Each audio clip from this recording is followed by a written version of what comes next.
Baik teman-teman, selamat datang kembali. Pada kesempatan kali ini saya akan membahas analisa saham mingguan untuk periode tanggal 11 April 2022 sampai dengan 14 April 2022, hari Kamis. Hari Jumatnya tanggal 15 April, bursanya libur satu hari ya, untuk memperingati wafatnya Isa Al-Masih. Jadi untuk analisa saham mingguan saya akan bahas beberapa video ya, satu video sekitar 6 sahaman.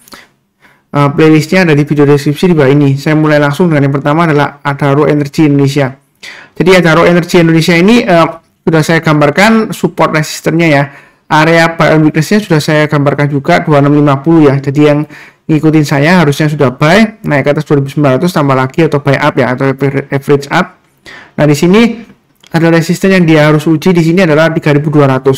Nah posisi sekarang dia memang masih testing. Kalau minggu ini dia berhasil breakout lagi ke atas 3200, boleh tambah lagi atau average up. Jadi kalau dia naik ke atas 3200, target price-nya di 3500. Berikutnya lagi saya kasih sekitar 3800 ya. Itu resistennya kurang lebih atau target price-nya untuk weekly-nya atau mingguannya.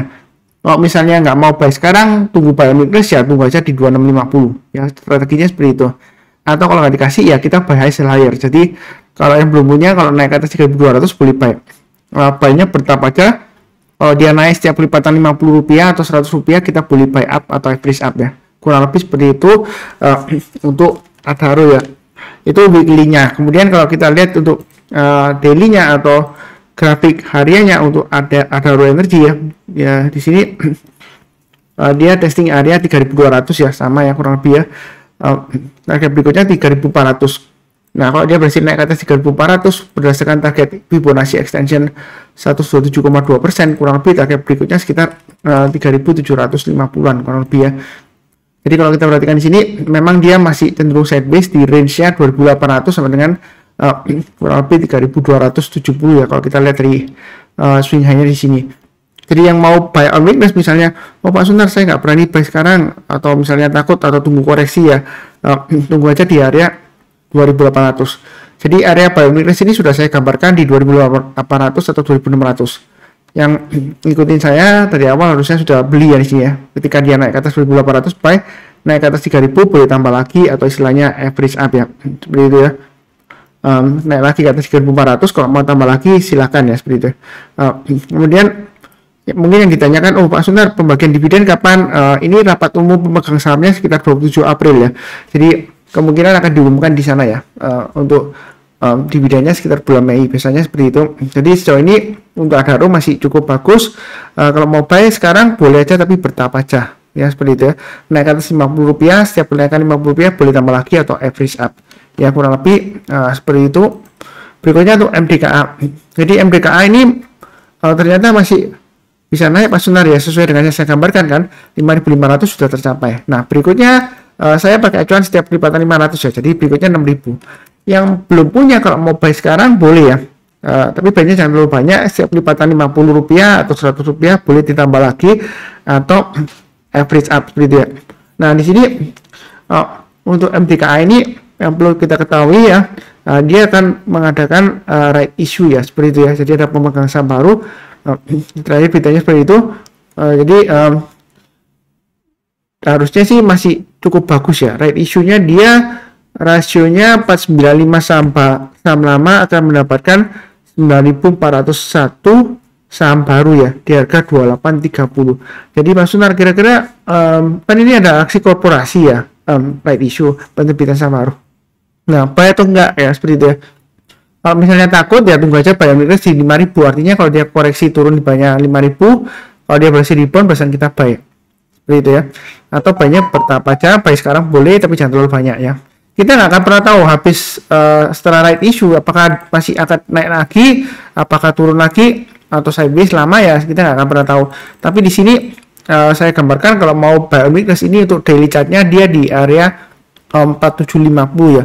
Artinya kalau dia misalnya koreksi di bawah 4750, kalau berhasil rebound barusan kita buy atau tunggu di area 4400-an ya. Ini area buy weakness berikutnya lagi. Nah kira-kira proses right issue ini masih menarik nggak? Menurut saya sih untuk MDKA ini masih cukup menarik ya, uptrendnya masih cukup bagus kalau kita perhatikan dari trennya sekarang ya.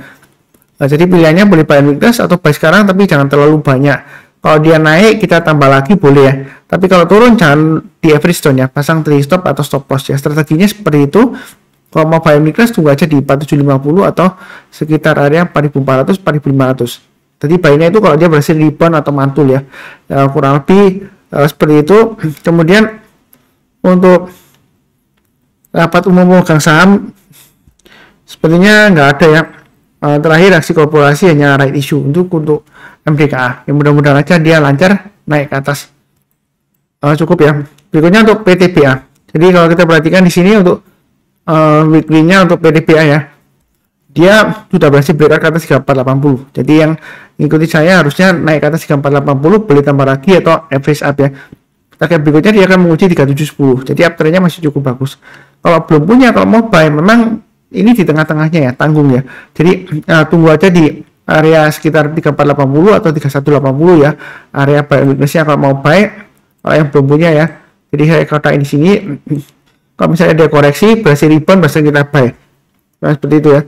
Nah, kalau kita perhatikan untuk PDPA, apakah ada aksi korporasi? Jadi pembagian dividennya sebentar ya.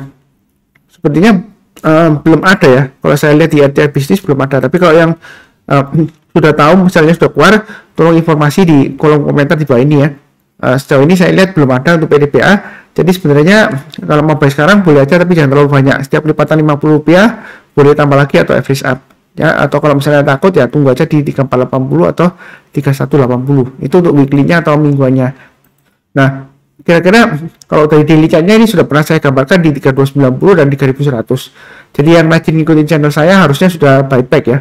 Ketika dia naik tinggi, saya kan sudah sebutkan kalau misalnya nggak berani, buy aja di area 3290. Artinya kalau dia koreksi berhasil rebound, kita buy. Nah, setelah buy, pasang stop loss-nya di mana ya? 3180 ya, kurang lebih seperti itu. Nah, ini kan dia berhasil naik lagi higher high. Nah, kalau mau buy sekarang boleh nggak Pak Sunar? Boleh aja, tapi jangan terlalu banyak ya, seperti itu ya. Atau tunggu di area buy weakness lagi di 3290. Nah, kalau dia naik lagi ke atas setiap lipatan Rp50 ya, 3650 atau 3700 tambah lagi boleh, atau ikutin garis saya aja, naik ke atas 3710 tambah lagi, naik ke atas 3930 boleh tambah lagi atau average up. Target berikutnya masih memungkinkan di 4250. Jadi 4250 ini kalau kita mundur jauh ke belakang, ini sebenarnya masih ada potensial di sini ya, seperti itu ya. Nah, apakah ketinggian Pak Sunar?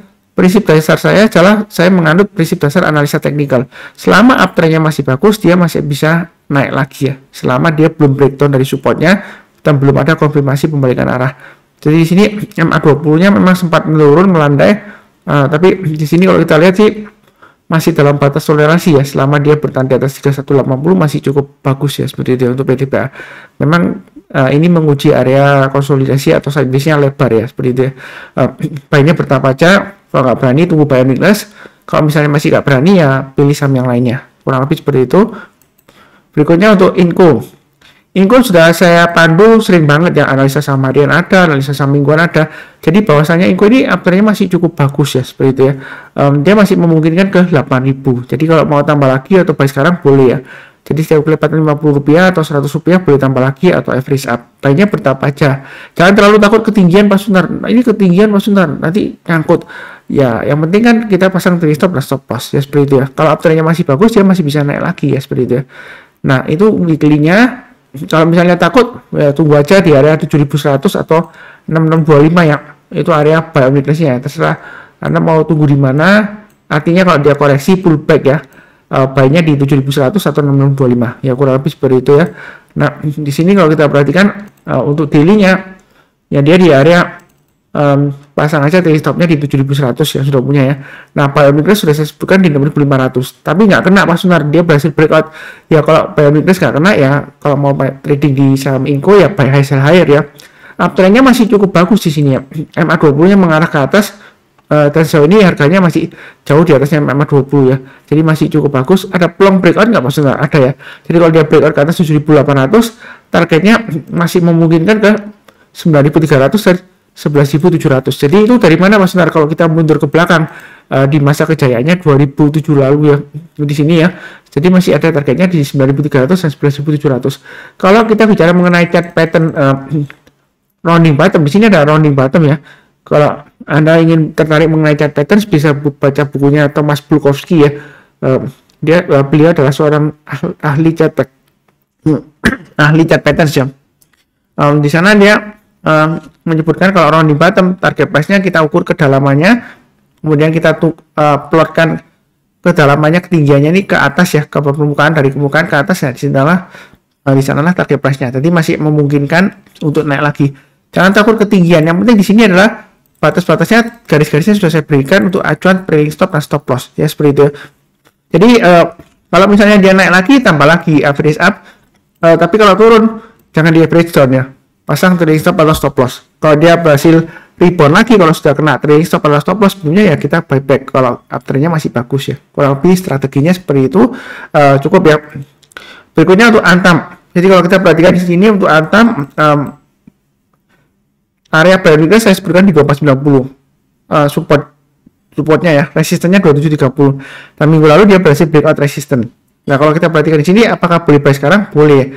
Target berikutnya di 3040. Jadi buy-nya bertahap aja, setiap lipatan Rp50, kalau dia naik kita tambah lagi atau average up. Tapi perhatikan ya, kalau dia gagal bertahan di atas 2730, lebih baik jual dulu. Ya kita tunggu aja buy weakness di 2490 atau 2350. Ya strateginya seperti itu untuk grafik mingguannya. Kalau misalnya Anda tradingnya pakai mingguan ya, maksudnya nggak setiap hari lihat fluktuasi sahamnya, ya Anda pakai chart mingguan aja. Tapi kalau Anda tradingnya lumayan aktif ya, setiap hari dilihatin, pakai aja garis-garis yang sudah saya berikan di chart daily-nya. Jadi yang ikutin saya harusnya lumayan ya. Ini garis-garisnya ya, area buy weakness ya. Naik ke atas 2490 buy, sudah saya sebutkan sebelumnya. Kemudian naik ke atas 2730, kalau mau tambah lagi atau average up boleh ya. Nah sini ya. Jadi kalau yang mau buy sekarang boleh pasang aja trailing stopnya atau stop lossnya di 2730 dan 2630. Ya seperti itu ya. Kalau misalnya masih takut ya tunggu aja buy weakness di area 2490 ya. Seperti itu ya.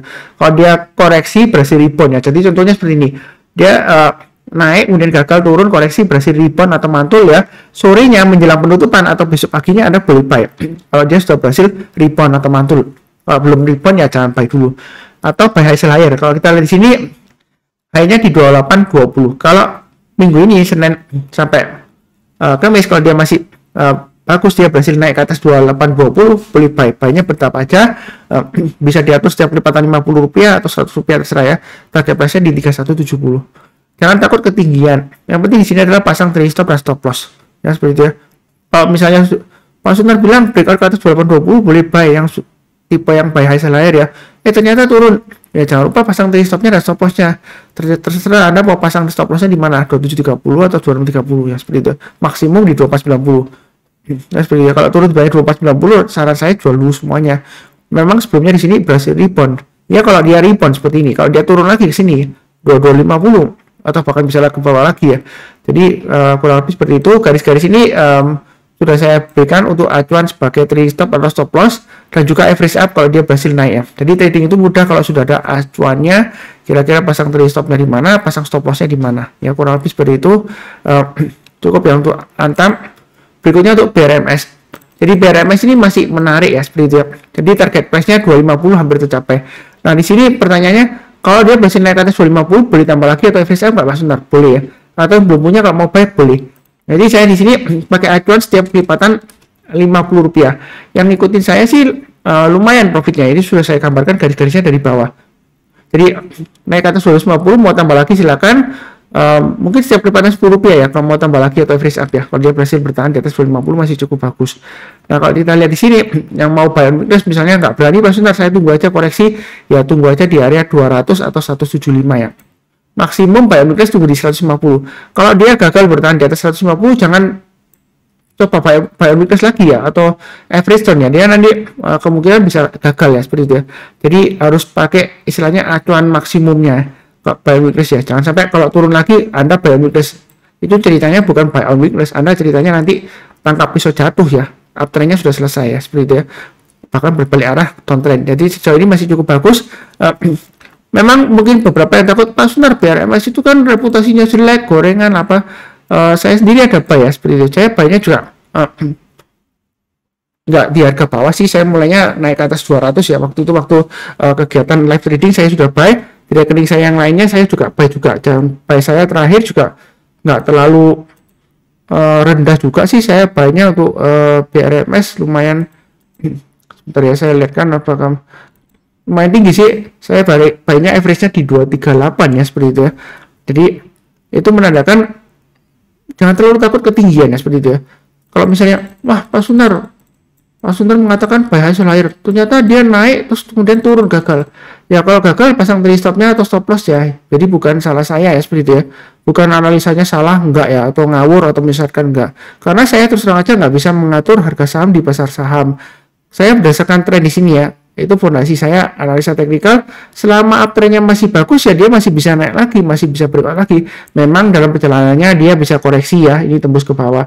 Tapi kalau misalnya kalau ngikutin saya pakai garis-garis yang sudah saya berikan, pasang trailing stop loss, kalau misalnya turun kita jual dulu. Kalau berhasil rebound atau mantul selama uptrendnya masih bagus, kita cek oh ini MA20 masih mengarah ke atas, ini naik lagi rebound, apalagi volumenya mendukung ya, kita buy back.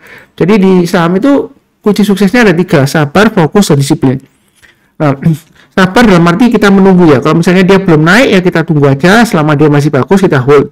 Fokus dalam arti jangan sampai kita sudah pegang sahamnya kemudian nggak fokus ya, istilahnya dicolek teman atau dicolek teman atau saudara ya yang ikutan trading atau investasi di saham mungkin, atau juga ikutan di Telegram group ya. Wah ini pada pom saham ini, oh sahamnya naik, wah hebat ya, langsung ikutan. Nah, setelah beli memang masih naik ya, tapi nggak lama lagi turun ya, karena pada take profit yang sebelumnya beli dari bawah ya, grup tersebut misalnya ya.